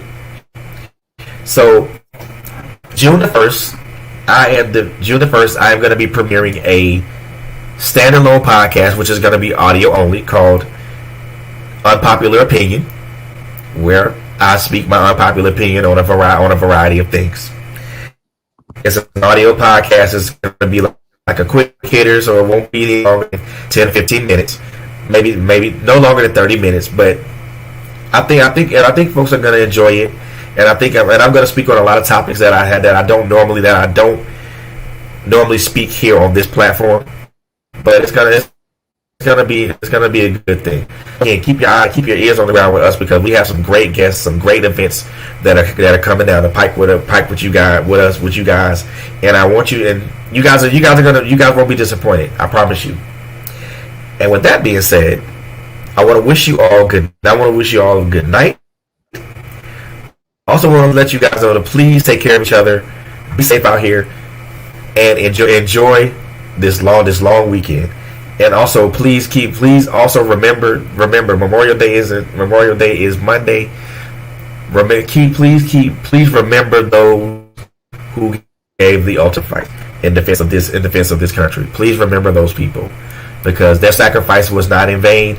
It was actually for us to for people to maintain the freedoms that we as Americans that we take them for granted. And the people there are people that I serve with personally that make the ultimate sacrifice. So please keep that in mind. And on that note, take care of each other. You guys have a wonderful night, and I'll see you guys on the flip side. Peace.